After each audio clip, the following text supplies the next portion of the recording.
నెల్లూరులో ఉద్రిక్త వాతావరణం నెలకొంది. కలెక్టరేట్ ముట్టడికి అంగన్వాడీలో పిలుపునివ్వడంతో పోలీసులు అప్రమత్తమయ్యారు.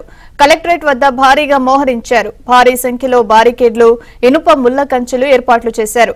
కలెక్టరేట్లోకి ఎవరిని అనుమతి ఇవ్వడం లేదు. వందలాది మంది అంగన్వాడీ మహిళలను బోసుబొమ్మ సెంటర్ వద్ద, మున్సిపల్ కార్మికులను చిల్డ్రన్స్ పార్క్ వద్ద కట్టడి చేశారు. ఇదే అంశానికి సంబంధించి మరింత సమాచారాన్ని మా ప్రతినిధి మహేష్ అందిస్తారు. నెల్లూరులో కలెక్టరేట్ ముట్టడికి అంగన్వాడీ కార్యకర్తలు, మున్సిపల్ కార్మికులందరూ కూడా పెద్ద ఎత్తున పిలుపునివ్వడం జరిగింది. అయితే పోలీసులు కలెక్టరేట్ వద్ద భారీగా మోహరించారు. ఎక్కడ చూసినా కూడా పోలీసులు కనిపిస్తున్నారు. ఎవరిని కూడా లోపలికి అనుమతి ఉన్నటువంటి పరిస్థితి. చివరికి ఎప్పుడు చూడనటువంటి ముళ్ళ కంచెలను కూడా తీసుకొచ్చి ఇక్కడ ఏర్పాటు చేయడం జరిగింది. ఎవరిని లోపలికి అనుమతి ఇవ్వడం లేదు. సామాన్య ప్రజలు కూడా కలెక్టరేట్ లోపలికి రాలేకపోతున్నారు.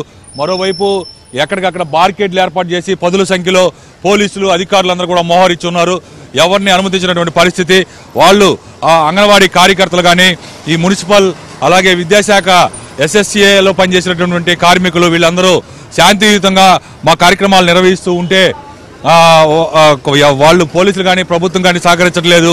న్యాయమైన కోరికలు పరిష్కరించకపోగా పోలీసులను ప్రయోగిస్తున్నారని చెప్పేసి వాళ్ళంతా కూడా ఆరోపించే పరిస్థితి. మొత్తం మీద కొన్ని రోజులు తరబడి వాళ్ళ కుటుంబాలను వదిలి ఇక్కడ రోడ్ల మీద పడి ఆందోళన చేస్తున్నా కూడా ప్రభుత్వం కనీసమైనటువంటి ఇవ్వటం లేదు, మర్యాద ఇవ్వటం లేదు, గౌరవం ఇవ్వటం లేదు. కనీసం మనుషులుగా, ఉద్యోగుల తర్వాత సంగతి, కనీసం మనుషులుగా కూడా గుర్తించడం లేదని చెప్పి వాళ్ళంతా ఆవేదన వ్యక్తం చేస్తున్నారు. కలెక్టరేట్ ఎదురుగానే ఇక్కడ ధర్నా చేస్తున్నటువంటి పరిస్థితి. వాళ్ళు అడిగి మరిన్ని వివరాలు తెలుసుకుందాం. ఏంటి మేడం, ఏంటి అసలు ఏం జరుగుతుంది? నమస్కారం అండి. మేమంతా సమగ్ర శిక్షలో వివిధ విభాగాలలో పనిచేస్తున్నామండి. మాకు ఉద్యోగ భద్రత కల్పించాలని మా కోరిక అండి. ఉద్యోగ భద్రత మరి ఇన్ని రోజులుగా చేస్తున్నారు. గవర్నమెంట్ తీరు ఎలా ఉంది? స్పందన ఏమీ లేదండి. మీరేమంటారు సార్?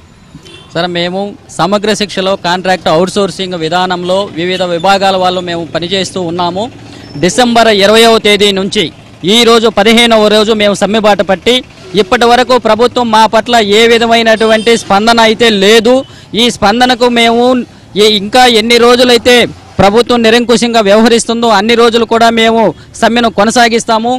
గతంలో ఇప్పుడు ప్రస్తుత ముఖ్యమంత్రి వైఎస్ జగన్మోహన్ రెడ్డి గారు నాడు ప్రతిపక్ష నేతగా ఉన్నప్పుడు మాకు ప్రధానంగా 3 హామీలు ఇచ్చారు. మేము కానీ ప్రభుత్వాన్ని ఏర్పాటు చేస్తే, అధికారంలోకి వస్తే కాంట్రాక్ట్ అవుట్సోర్సింగ్లో సమగ్ర శిక్షలో పనిచేస్తున్న అందరినీ మేము రెగ్యులర్ చేస్తానని చెప్పారు. మాకు ఉద్యోగ భద్రత కల్పిస్తానని చెప్పారు. ఇప్పటికీ అధికారంలోకి వచ్చి 4 సంవత్సరాల 10 నెలలు 8 నెలలు అయింది. అయినప్పటికీ ఇంతవరకు సమగ్ర శిక్షలో పనిచేస్తున్నటువంటి ఉద్యోగుల మమ్మల్ని ఆయన పట్టించుకోలేదు. విద్యాశాఖ ఎంతో అభివృద్ధి చెందింది అని చెప్పే మన ప్రస్తుత ముఖ్యమంత్రి గారు అదే విద్యాశాఖలో పనిచేసేటువంటి మా సమగ్ర శిక్ష ఉద్యోగులను ఎందుకు పట్టించుకోవటం లేదు అని చెప్పేసి మేము అడుగుతూ ఉన్నాం. ఇది ఆయన మాట తప్పను, మడమ తిప్పను అని చెప్పారు. అదే గాని వాస్తవం అయితే మాత్రం మా సమగ్ర శిక్ష ఉద్యోగుల న్యాయమైన సమస్యలను పరిష్కరించి ఆయన చెప్పిన మాటను నిలబెట్టుకోవాలి. ఒకవేళ కానీ మా న్యాయమైన సమస్యలను కానీ పరిష్కరించకపోతే రాబోయే సాధారణ ఎలక్షన్స్లో సమగ్ర శిక్ష ఉద్యోగులందరూ ఏకమయ్యి మా వల్ల ఆయనకు జరిగేటువంటి పరిణామాలు కూడా చూపిస్తామని. మేము సమగ్ర శిక్షలో అనేక విభాగాల్లో గత 15 సంవత్సరాల నుంచి 20 సంవత్సరాల నుంచి పనిచేస్తూ ఉన్నాం కాంట్రాక్ట్ పద్ధతిలో. అయితే ఇప్పుడు మేము సీఎం గారు ఇచ్చిన హామీని అమలు చేయమని ఈరోజు రోడ్డును పడ్డాం. సీఎం గారు ఏం చెప్పారు? కాంట్రాక్ట్ వాళ్ళందరినీ కూడా పర్మనెంట్ చేస్తాను అని చెప్పారు. చేస్తారేమో అని చెప్పి ఇన్ని సంవత్సరాలు కూడా ఎదురు చూస్తూ ఉన్నాము. అనేక వినతి పత్రాలు ఇచ్చాము, అనేక సార్లు ఆఫీసుల చుట్టూ తిరిగాము, అధికారులకి, ప్రజాప్రతినిధులకి, కానీ ఎటువంటి లాభం లేదు. అలాగే పర్మనెంట్ చేయకపోగా జీతం కూడా ఏం పెంచలేదు ఇంతవరకు. దాంతో మేము ఏం చేయాలో దిక్కు తోచక ఈరోజు రోడ్డున పడి ఈ రోజుకు 15వ రోజు మేము ఇక్కడ కలెక్టరేట్ దగ్గర సమ్మెలో పాల్గొనటము. మీకు 3 నెలల నుంచి జీతాలు కూడా రావట్లేదు అన్నారు. మరి మీ కుటుంబ పరిస్థితులు ఏంటి? కుటుంబ పరిస్థితులు దారుణంగా ఉన్నాయి. దానికోసమే ఈ 3 నెలల నుంచి ఇప్పుడు ఇంటి రెంట్లు కట్టుకోలేక, పిల్లలకి ఫీజులు కట్టుకోలేక అనేక ఇబ్బందులు పడుతూ ఈరోజు ఏం చేయాలో అర్థం కాక రోడ్డును పడ్డాం. మేము నిరవధికంగా సమ్మె చేస్తున్నప్పటికీ గవర్నమెంట్ నుంచి ఎటువంటి కనీస చలనం లేదు. ఇంత జరుగుతున్నా కూడా ప్రభుత్వం పట్టించుకోవడం లేదంటూ ఈ కాంట్రాక్ట్ కార్మికులు, ఉద్యోగులు తీవ్రంగా మండిపడుతున్నారు. ప్రభుత్వ తీరుని ప్రభుత్వం అంటే పట్టించుకోవడం లేదని, తాము మాత్రం ఈ పోరాటం కొనసాగిస్తూనే ఉంటామని హెచ్చరిస్తూ ఉన్నారు. ఇది ఇక్కడ పరిస్థితి. వీడియో కార్యక్రమంతో మహేష్ బాబు, ABN ఆంధ్రజ్యోతి, నెల్లూరు. డిమాండ్ల సాధన కోసం అంగన్వాడీలు తమ పోరాటాన్ని మరింత ఉధృతం చేశారు. ఏలూరు కలెక్టరేట్ వద్ద భారీ ధర్నా నిర్వహించారు. అంగన్వాడీల కలెక్టరేట్ల ముట్టడి నేపథ్యంలో పోలీసులు అప్రమత్తమయ్యారు. బారికేడ్లు, ఇనుప ముళ్ల కంచెలను ఏర్పాటు చేశారు. ఇక ఇదే అంశంపై మరింత సమాచారాన్ని మా ప్రతినిధి రాంబాబు అందిస్తారు. తమ డిమాండ్లు పరిష్కరించాలని కోరుతూ అంగన్వాడీ కార్యకర్తలు, టీచర్లు చేపట్టిన ఆందోళన కార్యక్రమం ఈ రోజుకి 23వ రోజు చేరింది. అయితే తమ ఆందోళన ఉధృతం చేయడానికి అంగన్వాడీ కార్యకర్తలు అయితే తీవ్ర ప్రయత్నాలు చేస్తున్నారు. దానిలో భాగంగా ఈ రోజు కలెక్టరేట్ ముట్టడించాలని చెప్పి ప్రయత్నాలు చేస్తున్నారు.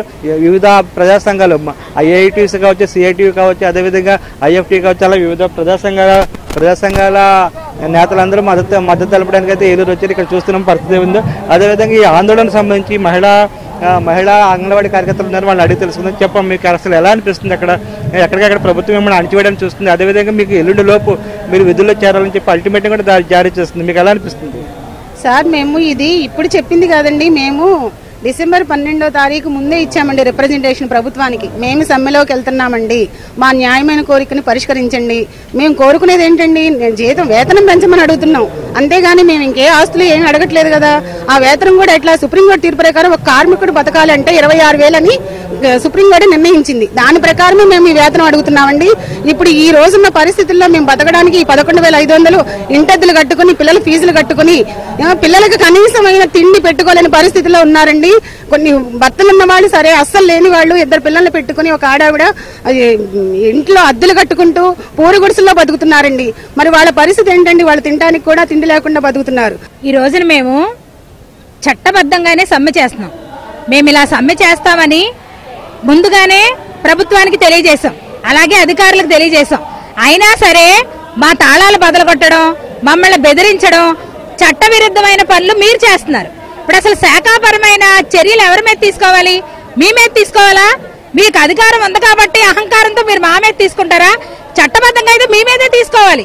ఇన్ని రోజులుగా మహిళలు, లక్షలాది మంది మహిళలు రోడ్డు మీద కన్నీటి ఆవేదనతో ఉంటే మీకు అది కనిపించకుండా మమ్మల్ని అదిరించడానికి, బెదిరించడానికి చూస్తారు. మేమేమడిగాం? మేము చాలా న్యాయమైన డిమాండ్, తెలంగాణ కన్నా అదనంగా వేతనం ఏదైతే ఇస్తానన్నారో ఈ రోజు తెలంగాణలో 18,000 చేశారు. తెలంగాణలో మీరు తెలంగాణ పాత గవర్నమెంట్ ఉన్నప్పుడు 13,500, మీరు 1000 ఎక్స్ట్రా వేసిస్తానన్నారు, 14,500 చేయాలి కదా. అలాగే మినీ సెంటర్, మెయిన్ సెంటర్ చేస్తామంటున్నారు, దాన్ని జీవో ఇవ్వాలి కదా. సుప్రీంకోర్టు తీర్పు ప్రకారం గ్రాడ్యుయేట్ ఇవ్వాలి కదా. అవి న్యాయమైన మానేసేసి మేమేదో దేశద్రోహుల్లాగా, లేదా ఏదో దేశ సంపదని మేమేదో కొల్లగొట్టినట్టు, లేదా మేమేదో దొంగతనాలకి, దోపిడీలకి వచ్చినట్టు ఇంత దారుణంగా హింసించడం. రాష్ట్ర ప్రజలకు సేవ చేస్తున్నామండి. మేమేం దొంగలం కాదు, దోపిడీదారులం కాదు. ఈ రోజున మీరు చెయ్యాలనుకుంటే ఆడపిల్లల మీద విపరీతమైన అఘాయిత్యాలు జరుగుతున్నాయి, మహిళల మీద జరుగుతున్నాయి. మీరు వచ్చాక క్రైమ్ రేట్ విపరీతంగా పెరిగిపోయింది. మీ పోలీస్ శాఖని, మీ పోలీస్ యంత్రాంగాన్ని వాటి మీద ప్రయోగించండి. దేశ సస్యశ్యామలంగా ఉంటుంది. ఎక్కడ ఏ ఆడపిల్ల మీద ఏ అఘాయిత్యం జరగదు, ఏ అమాయకుల మీద జరగదు. అంతేకాని మాలాంటి అమాయకుల మీద ఏంటి? మీరు ఏదైతే మా న్యాయమైన డిమాండ్ ఉందో అది పరిష్కారం అయ్యే వరకు మీరు ఎంత బెదిరించినా బెదిరిపోవడానికి అంగన్వాడీలు ఏం పిరికిబందులు కాదు. కష్టపడి పనిచేసే కార్మికులు ఖచ్చితంగా మా పోరాటాన్ని వృద్ధి చేస్తాం. ఎందుకంటే ప్రజల మద్దతుతోనే మేము ఎదరికి అడిగేశాము. ఈ రోజు మేము ఇంత నిరవధిక సమ్మె చేస్తున్నామంటే ప్రజలు మా ఎదరకు పంపిస్తున్నారు. మీరు ప్రభుత్వం వారు వాళ్ళ డిమాండ్లను నెరవేర్చడానికి ఏదో ఒక అడ్డంకు తెలపడానికే మమ్మల్ని మీకు అనౌన్స్మెంట్ అనేది తప్పుడు అనౌన్స్మెంట్ ఇస్తున్నారు. ఇది అబద్ధమని నిరూపించడానికి మేము ఈ రోజు 23 రోజులు సక్సెస్ గా నిరవధిక సమ్మె చేశాము అంటే ప్రజల మద్దతుతోనే చేస్తున్నాము. మీరు అది గమనించుకోండి. ఇది మేము ప్రభుత్వ వారికి ఈ ఉధృతి ఆటుపోట్లను ఎదుర్కొన్నాము. ఇంకా ఈ ఉధృతి ఇంకా ముందుకు తీసుకెళ్తామని మేము ప్రభుత్వం దృష్టికి తీసుకొస్తున్నాం. ఈ రాష్ట్రంలో 103,000 మంది అంగన్వాడీ వర్కర్స్ ఉన్నారు, టీచర్స్ అండ్ హెల్పర్స్. వీరు చేస్తున్నటువంటి పని ప్రభుత్వానికి, ప్రజలకి మధ్య వారధిలుగా ఈ వ్యవస్థ ద్వారా ప్రభుత్వానికి సర్వీస్ చేస్తున్నటువంటి పరిస్థితి ఉంది. కానీ అది గుర్తించకుండా ప్రభుత్వం 23 రోజులుగా అంగన్వాడీ టీచర్స్ అండ్ హెల్పర్స్ ఆందోళన చేస్తూ ఉంటే కనీసం వాళ్ళతో చర్చలు జరిపి సమస్య పరిష్కారం చేయకుండా అనేక ఆరోపణలు టీచర్స్ మీద నేపం పెట్టడం అంటే చాలా దుర్మార్గం. ప్రభుత్వం ఇప్పటికైనా ఈ రాష్ట్రంలో ఉన్నటువంటి అంగన్వాడీ టీచర్స్ అండ్ హెల్పర్స్ వాళ్ళు జీవించే హక్కుని, వాళ్ళ కనీస వేతనం ప్రకారంగా వాళ్ళు అడుగుతున్నటువంటి డిమాండ్స్ని అన్నీ కూడా పరిష్కారం చేసి ఈ వ్యవస్థని నిలబెట్టుకోవాల్సినటువంటి అవసరం ప్రభుత్వంపై ఉంది. చూస్తున్నాం మనం ఏ విధంగా ఇక్కడ అంగన్వాడీ హెల్పర్స్ అండ్ టీచర్స్ ఏ విధంగా ఆందోళన చేస్తున్నారు, అదేవిధంగా వివిధ సంఘాల నాయకులు ఏ విధంగా సపోర్ట్ చేయడానికి వచ్చారో మనం ఇక్కడ చూస్తున్నాము. ప్రధానంగా అయితే తమ డిమాండ్ పరిష్కారం అయ్యేంత వరకు ఎట్టి పరిస్థితుల్లో ఆందోళన విరమించేది లేదని చెప్పేసి అంగన్వాడీ టీచర్స్ హెల్పర్స్ చెప్తున్నారు. అదేవిధంగా ప్రభుత్వం నిరంకుశంగా వ్యవహరిస్తుంది, మా ఉద్యమాన్ని అంటివేయడానికి ప్రయత్నిస్తుంది, మా న్యాయమైన డిమాండ్లను పరిష్కరించకుండా నిర్లక్ష్యంగా వ్యవహరిస్తుందని చెప్పేసి వీళ్ళు ఆరోపిస్తున్నారు. మొత్తం మీద అయితే వీళ్ళ అంగన్వాడీ టీచర్స్ అండ్ హెల్పర్స్ యొక్క ఆందోళన అయితే రోజు రోజుకు ఉధృతమవుతుంది అనడంలో ఎటువంటి సందేహం లేదు. Video journalist Venkateswara Rambabu, ABN Andhra Jyothi, Eluru. తమ డిమాండ్ల సాధన కోసం అంగన్వాడీలో విశాఖ జిల్లా కలెక్టర్ కార్యాలయం ముట్టడికి పిలుపునిచ్చారు. జీవీఎంసీ గాంధీ విగ్రహం నుంచి కలెక్టర్ కార్యాలయానికి బయలుదేరారు. మార్గ మధ్యలో అంగన్వాడీలను పోలీసులు అడ్డుకోవడంతో ఇరువురి మధ్య వాగ్వాదం, ఉద్రిక్తత చోటు చేసుకుంది. పోలీసులు ఎంత అడ్డుకున్నా కొన్ని బృందాలుగా విడిపోయి కలెక్టర్ కార్యాలయానికి చేరుకున్నారు. అక్కడ వారిని పోలీసులు అరెస్ట్ చేశారు. దీనిపైన మరింత సమాచారం మా ప్రతినిధి రామకృష్ణ అందిస్తారు. నుంచి అంగన్వాడీలు తమ డిమాండ్ల సాధన కోసం నిరవధిక సమ్మె చేస్తున్నారు. విశాఖపట్నంలోని జీవీఎంసీ గాంధీ విగ్రహం దగ్గర ప్రతిరోజు నిరసన వ్యక్తం చేస్తున్నారు. అయితే ఈ రోజు జీవీఎంసీ గాంధీ విగ్రహం నుంచి కలెక్టర్ ఆఫీస్ కి బయలుదేరారు. అయితే ఉద్రిక్త పరిస్థితులు కూడా నెలకొన్నాయి. పోలీసులు కూడా అడ్డుకున్నారు. అయితే కొంతమంది మాత్రం కలెక్టర్ ఆఫీస్ కి బయలుదేరి వెళ్ళి అక్కడ కలెక్టరేట్ ని ముట్టడిస్తామంటున్నారు. మరింత సమాచారం ఇక్కడ అంగన్వాడీలు ఉన్నారు, అడిగి తెలుసుకుందాం. ఏంటి మీ ప్రధాన డిమాండ్ ఏంటి? మీరు ఇప్పుడు ఎక్కడికి వెళ్తున్నారు? కలెక్టర్ ఆఫీస్ ముట్టడికి వెళ్తున్నామండి. మా కనీస డిమాండ్ కనీస వేతనం 26,000 ఇవ్వాలని మా న్యాయమైన కోరికల కోసం ఈ రోజు 23వ రోజు సమ్మె చేస్తున్నాము. ఈ రోజు వరకు ప్రభుత్వం ఎటువంటి స్పందన లేదు. మాకు చర్చలు పిలిచారు, చర్చలు పిలిచి కూడా ఎటువంటి రెస్పాన్స్ లేదు. ఇది మేము ఈ రోజు సమ్మె చేస్తుంటే ఇంకా మమ్మల్ని బెదిరించి మీకు 5వ తారీఖు లోపు ఉద్యోగంలో జాయిన్ అవ్వకపోతే మిమ్మల్ని ఉద్యోగంలో తీసేస్తామని చెప్పేసి బెదిరిస్తున్నారు. ఇలాంటి బెదిరింపులకు మేము బెదిరేదే లేదు. మా ఈ పోరాటం ఎంతవరకైనా సాగుతుందని చెప్పేసి మేము ఎంతవరకైనా పోరాటానికి సిద్ధంగా ఉన్నామని చెప్పేసి అనేసి మేము తెలియజేస్తున్నాము. మేము కనీస వేతనం అమలు అయ్యే వరకు మేము ఇలాగని పోరాడతామని చెప్పి మీడియా ద్వారా మీకు తెలియజేస్తున్నాం sir. Thank you very much. మొత్తం మేము చూస్తుంటే పరిస్థితి ఇక్కడ జీవీఎంసీ గాంధీ విగ్రహం నుంచి కలెక్టరేట్ ముట్టడికి చాలా మంది అంగన్వాడీలు వెళ్తున్నారు. పోలీసులు కూడా అడ్డుకున్నారు. మనతో మాట్లాడిన చాలా మంది. ఏంటి ఈరోజు మీరు మీ ప్రధాన డిమాండ్ ఏంటి? ప్రధాన డిమాండ్లు అంటే ఏం లేదు, జీతాలు పెంచమని, గ్రాడ్యుటీ కావాలి, అలాగే ఏంటంటే మినీ వర్కర్ని మెయిన్ వర్కర్లుగా చేయాలి. ఇలా పోరాటం చేస్తున్నాం 23 రోజులు. ఇప్పుడు ఎక్కడికి వెళ్తున్నారు? కలెక్టర్ ఆఫీస్ కి. ఎందుకు? మా గూడు వినిపించుకోవడానికి. మేము అందుకేనండి అంగన్వాడీ ఓకే ఓకే. ఇది పరిస్థితి. మొత్తం మీద చూస్తుంటే అంగన్వాడీలు తమ డిమాండ్ల సాధన కోసం గత 23 రోజుల నుంచి నిరవధిక సమ్మె చేస్తున్నారు. ఈ రోజు జీవీఎంసీ గాంధీ విగ్రహం నుంచి కూడాను కలెక్టరేట్ ముట్టడికి వెళ్తున్నారు. అయితే ఉదయం పోలీసులు కూడా అడ్డుకున్నారు. ఏదేమైనా తమ డిమాండ్లన్నీ సాధించేంత వరకు కూడాను సమ్మె విరమించదు లేదని అంగన్వాడీలు అంటున్నారు. వీడియో జర్నలిస్ట్ అభిలాష్తో రామకృష్ణ, ఏబిఎన్ ఆంధ్రజ్యోతి, విశాఖపట్నం.